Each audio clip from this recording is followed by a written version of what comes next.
नमस्कार देवियों और सज्जनों, व्यालोक वाणी में आप सभी का स्वागत है। आज फिर से एक बार इस औपचारिक तरीके से शुरुआत कर रहा हूं क्योंकि मन थोड़ा खिन्न है, उलझा हुआ है। इसलिए उलझा हुआ है कि मैं हूं या आनंद जी हों या इस तरह के हमारी टोली के जितने लोग हैं, चाहे वो प्रारब्ध की टीम हो, व्यालोक वाणी की टीम हो या फिर जो भी हमारे अतिथि वक्ता हैं, हम लोग जब लगातार इस बात को बोलते हैं कि मोहम्मदवाद और ईसाईयत ये दोनों खतरा हैं, तो हमें बार बार यही सुनने को मिला। अब थोड़ा कम सुनने को मिलता है, लेकिन हमेशा सुनने को मिला कि हम लोग कम्युनल हैं, हम लोग जीवन को ठीक से समझ नहीं पा रहे हैं, हम लोग जीवन में गंगा जमनी तहजीब में जहर घोलना चाह रहे हैं, हम लोग बर्बाद करना चाह रहे हैं, वगैरह वगैरह।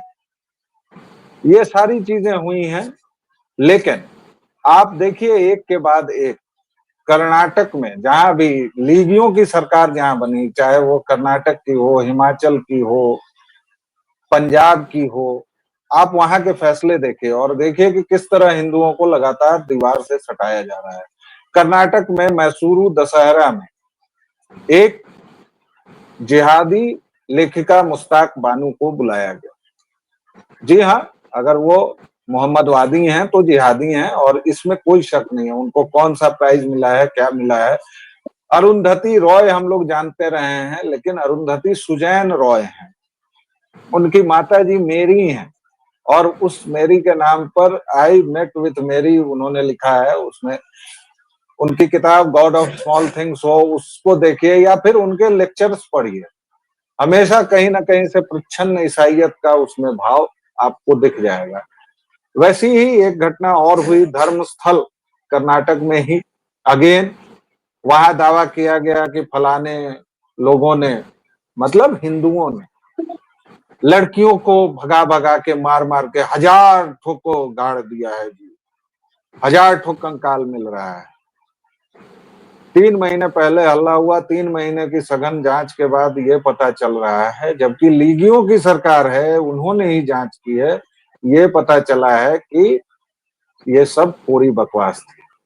ऐसी कई घटनाएं हैं, सब पर बात करेंगे, कुछ आपको याद दिलाएंगे, फिर से कम्युनल होने का तमगा पहनेंगे। लेकिन आनंद जी, सबसे पहले धर्मस्थल विवाद आपके हवाले माइक है।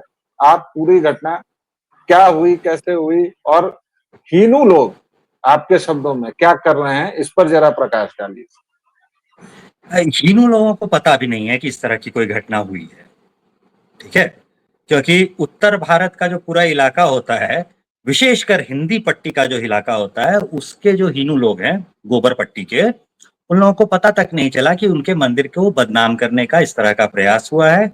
एक महिला आती है, अपना नाम सुजाता भट्ट बताती है कि 2003 में उनकी बेटी अनन्या जो थी वो इस मंदिर में गई थी और वहां लापता हो गई। उसकी हत्या करके उसकी लाश को मंदिर परिसर में ही कहीं, ये पूरा शहर ही, पूरा नगर ही जो है, ये पूरा नगर ही मंदिरों जैसा, कि मंदिरों के कारण ही है, तो इसमें मंदिर ही मंदिर हर जगह बने हुए हैं।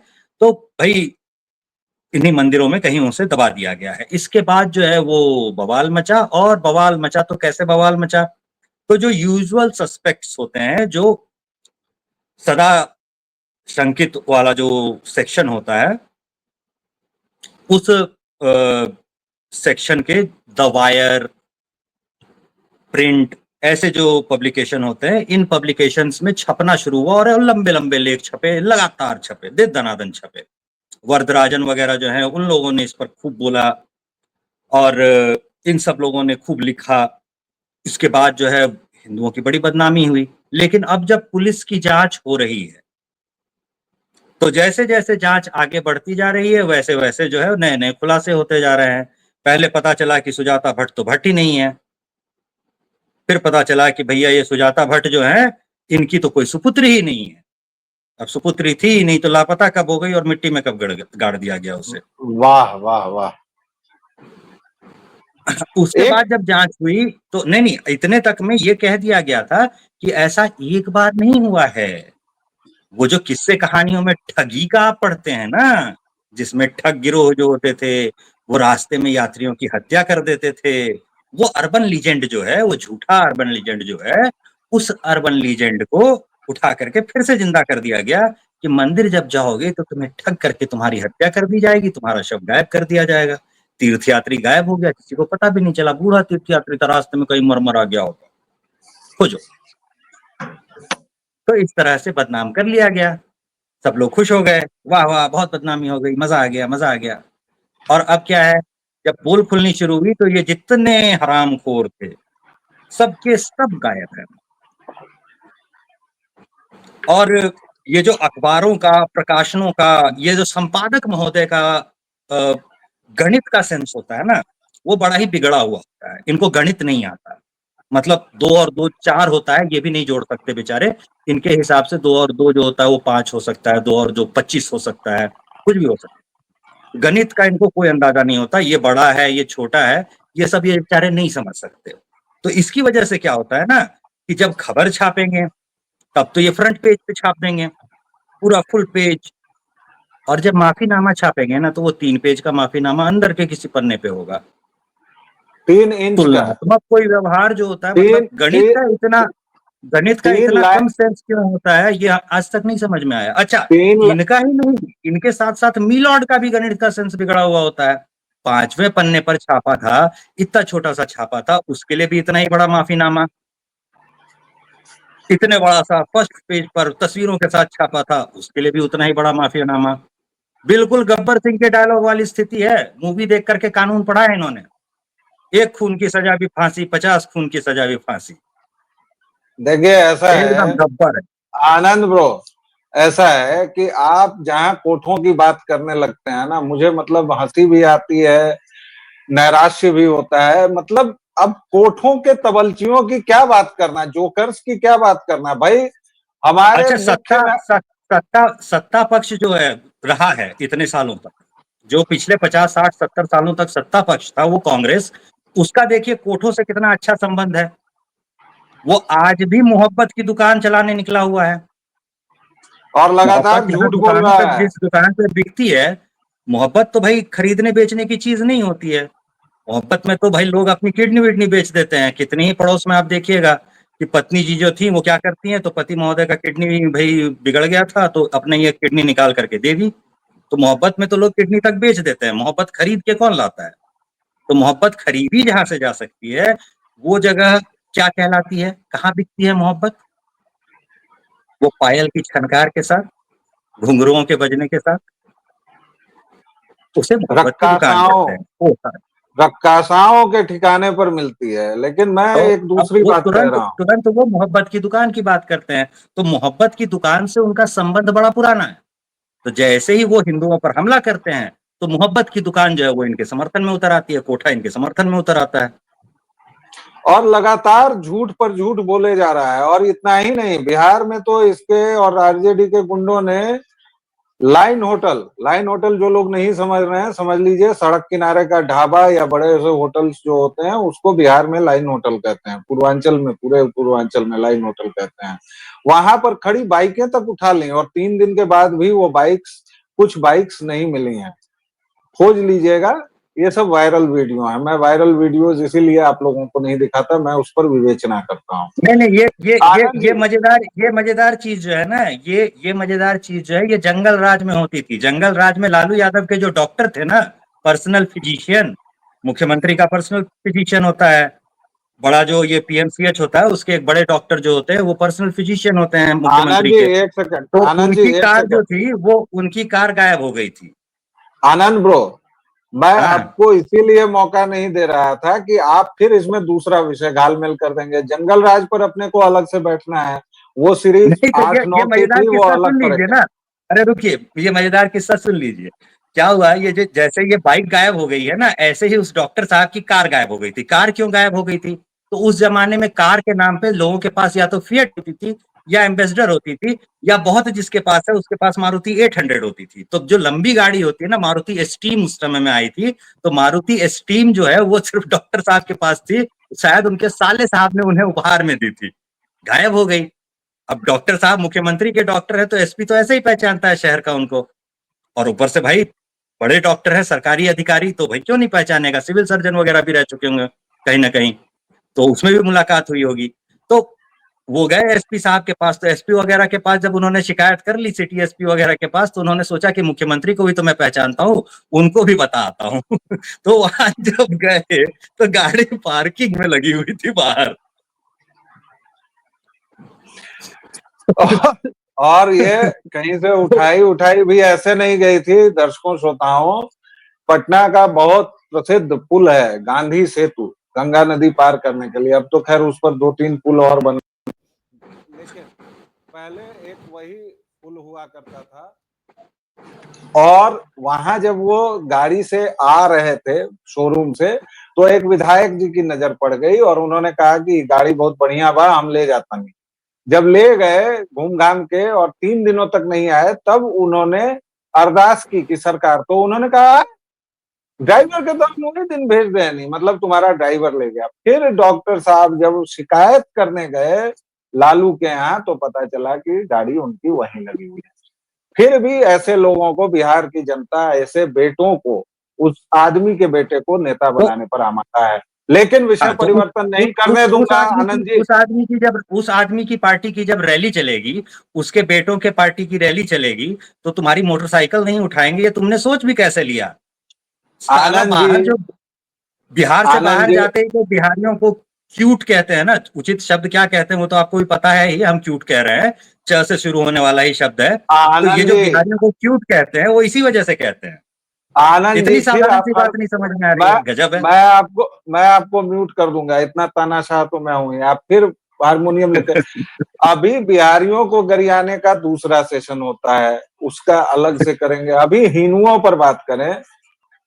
कर्नाटक सरकार ने ये किया, लीगियों की सरकार है, ईसाइयों की सरकार है, तमिलनाडु ने ये किया, केरल ने ये किया। केरल में सुप्रीम कोर्ट ने निर्णय दिया, अयप्पा स्वामी के मंदिर को अपवित्र किया, स्कैरिलेज किया। और उस कोठे के जिस भी जोकर ने यह फैसला सुनाया, वो अभी तक सुरक्षित है। इससे बड़ी हिंदू धर्म की सहिष्णुता की आपको क्या चाहिए? उस माई के लाल, उस जोकर में अगर उसको जज कहना न्याय व्यवस्था का अपमान करना है, उस जोकर में अगर हिम्मत है तो वो जरा हाजी अली पर एक फैसला सुनाकर दिखाए। उस जोकर में हिम्मत है तो वो कश्मीर के नरसंहार पर फैसला सुना के दिखाए। उस जोकर में अगर हिम्मत है तो हलाला पर कुछ कह के दिखाए। उस जोकर में अगर हिम्मत है तो कुरान में लिखी हुई बात को शब्दशः पढ़ के दिखाए। नहीं है हिम्मत। लेकिन हीनू समुदाय, कठुआ का मामला आप लोगों को याद होगा दर्शकों श्रोताओं, जहां जबरन मंदिर को बदनाम किया गया, त्रिशूलों पर कॉन्डोम चढ़ाया गया, मंदिर के शिखरों पर रक्त बहता हुआ दिखाया गया। ऐसे ऐसे जुगुप्साजनक, विचित्र और घृणित फोटोज बनाए गए कठुआ में। और वो आज तक नैरेटिव चल रहा है, जबकि बाद में कोर्ट ने क्या किया, बाद में चीजें क्या हुई, आज भी यही नैरेटिव चल रहा है। बाद में जैसे पता चला गुजरात, था, बता दीजिए कि बाद में पता चला था कि जिस लड़के पे आरोप लगाया जा रहा था, वो बकायदा हरियाणा में एटीएम से पैसे निकाल रहा था। उस एटीएम का जो सीसीटीवी कैमरा होता है, उसकी रिकॉर्डिंग में दिखा करके उसने दिखाया कि भैया जिस समय तुम कह रहे हो कि मैं कश्मीर में था और बलात्कार कर रहा था एक बच्ची के साथ, उस समय मैं यहाँ पर से एक एटीएम से पैसे निकाल रहा था। किस्मत की बात है कि बावजूद बच्चा इसके उसी समय पैसे निकाल रहा बावजूद उसके आज तक वही नैरेटिव चला आ रहा है। और हिंदू लोग उस पर ये तो गलत बात है, ये तो हम लोगों को मैं तो निढाल करना शर्मिंदा हूँ चाहिए, हिंदू होने के, ये तो मैं तो हिंदू होने छलमिंदा के होना कारण चाहिए। शर्मिंदा हूँ। हाँ, हमें छलने में हटा लेना चाहिए, हम लोग तो बहुत बेकार आदमी छवे हैं। ये यार, जैसे गुजरात का नैरेटिव अभी तक चल रहा है, पता नहीं किसके पेट को फाड़ के किस बच्चे को मार दिया। क्योंकि ये लोग जो करते हैं ना, मोहम्मदवादी, जिनके अंदर जितनी हिंसा है, जितनी घृणा है, वो वही आरोप लगा सकते हैं।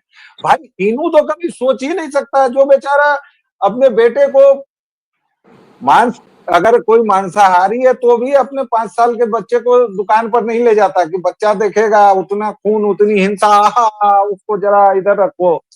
पत्नियां बेहोश हो जाती हैं। ये मांसाहारी घरों की कहानी बता रहा हूं, शाकाहारी घरों की तो छोड़ ही दीजिए। तो हिनू ऐसी क्रूरता कहां से करेगा? नहीं कर सकता है, ये संभव नहीं है। लेकिन हिनू क्या करता है, उसको जो बताया जाता है जैसे, और उसकी कोई जमीन ही नहीं है। वो भागने में इतना सिद्धहस्त क्यों है भाई? भागते भागते इतने से सिकुड़ गया, कब तक भागेगा आनंद ब्रो? हिनू इसमें एक और किस्सा भी जोड़ दीजिए ना, गुजरात का जो किस्सा था जिसमें स्कूल के 8वीं के बच्चे ने 10वीं के बच्चे को मार डाला। हाँ अच्छा, बिल्कुल। यहाँ पे उस स्कूल का बड़ा महत्व होता है। वो स्कूल जो जी था, जिस स्कूल में ये घटना हुई, वो स्कूल था सेवेंथ डे एडवेंटिस्ट का। तो सेवेंथ डे एडवेंटिस्ट का मतलब क्या होता है? हिंदुओं में जैसे वैष्णव होते हैं ना, जो मीट मछली नहीं खाएंगे, हिंसा नहीं करेंगे, अगर आप जरा भी मीट मछली मुर्गा खाते हैं तो आपकी कड़ी निंदा करने में जुट जाएंगे, और पेड़ पौधों में तो प्राण होते नहीं, उसको खा जाएंगे। बीज जो होता है उसको खाने में भ्रूण हत्या होती है, ये मानेंगे नहीं। तो ऐसे वाले जो होते हैं, वैसे वाले होते हैं सेवेंथ डे एडवेंटिस्ट। तो उनका स्कूल था, एकदम समझ लीजिए वैष्णव स्कूल का जो ईसाई वर्षन होता है ना, उसमें पढ़ रहा था वो। ये जोड़ करके बताना बहुत जरूरी है, क्योंकि सबको जो क्रिश्चियन का मतलब सबको कैथोलिक समझ लेते हैं, और सांप्रदायिक हिंसा कहने लगते हैं। सांप्रदायिक हिंसा कब होगी? शब्द का फेर समझिए। संप्रदाय होता है, मान लीजिए कबीरपंथी है तो हिंदुओं का ही एक संप्रदाय है। वो अगर हिंदुओं के ही किसी शैव मत वाले या फिर शाक्त मत वाले, वैष्णव मत वालों से भिड़ जाएं, तो आप कहेंगे कि हिंदुओं का ही एक संप्रदाय हिंदुओं के ही दूसरे संप्रदाय से लड़ गया है, इसीलिए सांप्रदायिक हिंसा है। ईसाइयों में क्या होता था? कम्युनल वायलेंस क्यों कहते थे इसको? तो कम्युनल वायलेंस ईसाइयों में, अंग्रेजी में इसलिए कहते थे इसको कि एक कम्युनिटी जो होती थी वो होती थी कैथोलिक, दूसरा कम्युनिटी जो था वो था प्रोटेस्टेंट, और ये दोनों आपस में लड़ रहे थे, तो कम्युनल वायलेंस था। उसको जैसे ही हिंदी में अनुवाद किया तो फटाक से कर दिया कम्युनल का सांप्रदायिक, और सांप्रदायिक हिंसा का मतलब आप समझने लगे हैं कि हिंदुओं और मुस्लिमों में झगड़ा हुआ है, क्योंकि मुस्लिम तो वो लिखेंगे नहीं ना, समुदाय विशेष लिखेंगे। अब लिखने लगे हैं, अब इतना परिवर्तन तो आया है। चलिए, लात खाने के बाद तो सुधरेंगे ही ना। संपादक महोदय को हिंदी नहीं आती थी, तो इसमें मेरी गलती तो है नहीं। 4 लाख खाने के बाद उनको समझ में आया कि हिंदी भी मैं गलत बोल रहा हूँ। नहीं उनको कुछ नहीं आता लिख है, रहा उनको हूँ, ना हिंदी बोल आती रहा है। हूँ, लिख रहा हूँ। तो संपादक उनको ना, महोदय को जो हिंदी नहीं आती, संपादन तक नहीं कर पाते हैं बेचारे रिपोर्टर का लिखे हुए का, कि सांप्रदायिक नहीं, ये धार्मिक, ये मजहबी हिंसा थी। मजहबी हिंसा लिखो, सांप्रदायिक हिंसा मत लिखो, मत बोलो। तो संपादक महोदय जो थे उनको कुछ आता नहीं था। तो संपादक महोदय का जो नाम चंपू पड़ा हुआ होता है, वो इसी वजह से पड़ा हुआ होता है। संपादक महोदय जो थे, वो खुद भी अपने संपादक महोदय को चंपू बुलाते थे, और अब उनके जो जूनियर होते हैं वो उनको चंपू बुलाते हैं। नहीं नहीं संपादक बुलाते हैं, महोदय को खैर या कुछ संपादक आता ही महोदय नहीं है। स्वयं नहीं जानते हैं कि उनके पीठ पीछे उनको किस नाम से पुकारा जाता है, तो बता नहीं दें। नहीं मैं उनको उनको बता देता उनको हूँ कि उनका नाम क्या है। नहीं, देखिए उनको ना तो हिंदी आती है ना अंग्रेजी आती है, इसलिए फिर आप हारमोनियम लेके इधर उधर। दर्शकों श्रोताओं, हम लोगों ने अभी तक जितनी बातचीत की उसके केंद्र में हिंदुओं की हीन भावना जो है वो बहुत जबरदस्त दिखती है। आखिर इस हीन भावना का उत्स क्या है? मैं बार बार इसी पर सोचता हूं, यही पूछता हूं। 1200 वर्षों की गुलामी जिसने हमें इतना हीन बना दिया कि हम भूल गए कि हमारी जमीन कौन सी है। हमारे मंदिरों पर आके कोई डांस कर ले रहा है, कोई किसी मंदिर पर जाके चिकन खा ले रहा है, कहीं किसी चीज से मतलब नहीं है। गुरुवायूर मंदिर चिकन में खा एक, ले रहा है नहीं, चिकन खा ले रहा है नहीं, हम्पी के जो अवशेष है ना, जो विजयनगर साम्राज्य के अवशेष होते हैं, उसके जो मंदिर बने हुए होते हैं, उसमें बकायदा खस्सी टांग के उसको काटे के और उसका मीट बेचा जा रहा था। उसके भी वीडियो हैं। जी हाँ, ये आप जितने भी देखेंगे, आप कुतुब मीनार चले जाते हैं, वहां नाचते हैं, फोटो खिंचवाते हैं, और वहां आपको एएसआई का बोर्ड नहीं दिखता कि यह चलिए, मस्जिद। एसआई का तो बोर्ड नहीं दिखता तो वहां नीचे पैर के पास, वहां पे जाली से घेर के जो गणेश जी की मूर्ति पैर के पास लगा रखी है, वो भी नहीं दिखता। खैर मैं तो गया नहीं हूं, इसलिए जाली वाली सूचना नहीं है मुझे, लेकिन मुझे इतना पता है कि एएसआई के बोर्ड में बड़े अक्षरों में लिखा हुआ है 24 जैन और हिंदू मंदिरों को तोड़कर यह मस्जिद बनाई गई। मस्जिद का नाम कुव्वतुल इस्लाम, इस्लाम की ताकत। तो कोई मोहम्मदवादी अगर ये तर्क देता है ना कि नहीं, फलाने भी तोड़ते थे मंदिर, मराठे भी लूटते थे, तो उस सबको अगर ताकत है तो 2 चपत दीजिए और नहीं ताकत है तो हँस के कट लीजिए वहां से। लेकिन वहां जाकर सेल्फी लेना, फोटो खिंचवाना बंद कीजिए। आपकी इन्हीं हरकतों की वजह से एक जिहादन जास्मीन जफर गुरुवायूर मंदिर में उसके पवित्र सरोवर में घुस जाती है। अब उस सरोवर का 6 दिनों तक शुद्धिकरण हो रहा है। शुक्र की बात है कि शुद्धिकरण हो रहा है, अच्छी बात है। और जिस तरह उत्तर आपके भारत का कोई हमारे मंदिर होता ना, उत्तर भारत का कोई मंदिर होता, हिंदी पट्टी वालों का कोई मंदिर होता, तो हिंदी पट्टी वालों का तो इतना दम भी नहीं है कि विरोध में वह तक बोलते। वह भी अगर बोलते ना विरोध में, तो कोई ना कोई आ जाता मोहब्बत का पैगाम लेकर के, योगेंद्र मिठा यादव जैसा। नहीं बिल्कुल नहीं, हमारे मंदिरों में तो सभी को आने की छूट होनी चाहिए। संविधान में अगर वहां हिंदू लिखा हुआ है तो आप इससे घबराएं ना। आरएसएस प्रमुख जो मोहन भागवत है ना, वो तो कहते ही हैं हिंदू होने का मतलब है जो भी भारत भूमि में जन्मा वो सबका सब हिंदू है। तो वहां जो हिंदू लिखा हुआ है ना, उसका वही मतलब है। सुप्रीम देखिए कोर्ट अब पहले भी डायबिटीज कह चुका है कि हिंदू देखिए is not a diabetes religion, it is just a way of life. देखिए डायबिटीज जो है वो डायबिटीज क्या बोलता है उसको तो खैर उसका सही इंतजाम केजरीवाल ने किया था जब उसके गगग पर लात मार के भगा दिया था।